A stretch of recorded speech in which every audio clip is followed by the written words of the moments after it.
lawmakers on Capitol Hill are receiving classified briefings on military strikes against dozens of suspected drug smugglers in the Caribbean and Eastern Pacific. Much of the focus is centering on a September 2nd strike that destroyed a small boat and then a follow-up strike that allegedly killed 2 survivors who were in the water. Republican and Democratic lawmakers continue raising questions about the legality of that operation and Secretary Pete Hegseth's role in it.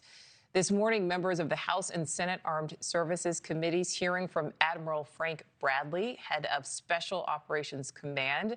Later today, Admiral Bradley and Chairman of the Joint Chiefs of Staff, General Dan Kane, will brief the intelligence committees. NewsNation's Joe Khalil is live for us on Capitol Hill following it all. So, Joe, even though these briefings are classified, we're getting some new details from lawmakers themselves. Yeah, we are, Nicole. And I want to just step back for a second. The reason that today is such an important one is because right now, for the Department of War and for Secretary Pete Hegseth, the 2 biggest challenges that he has faced since he became secretary, some might call them scandals, are both converging at the same time on the same day right now on Capitol Hill. One is that Signalgate investigation, which we will get to.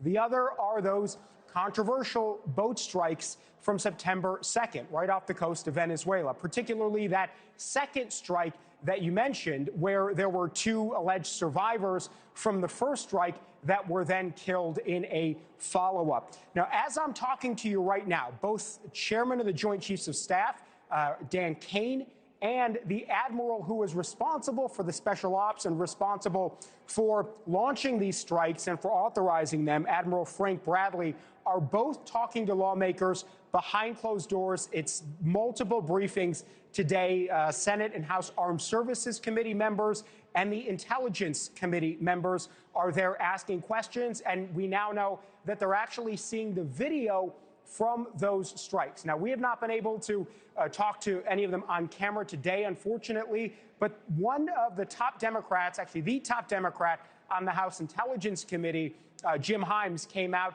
and said it was one of the most disturbing things that he had ever seen, and that he said at the end of the day, when and if this video becomes public, what people will see are American strikes on 2 people who were in distress, unable effectively to defend themselves or to be an offensive threat against the United States, killed in the water there.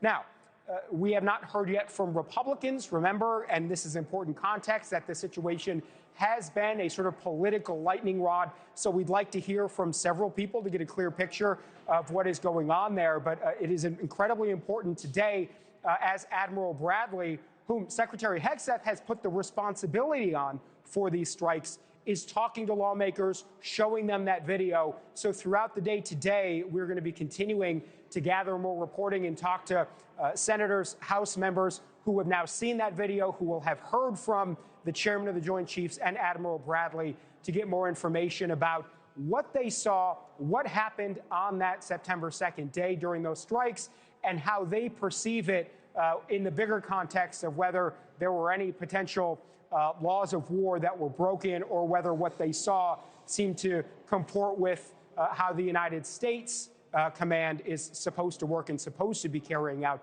these types of strikes.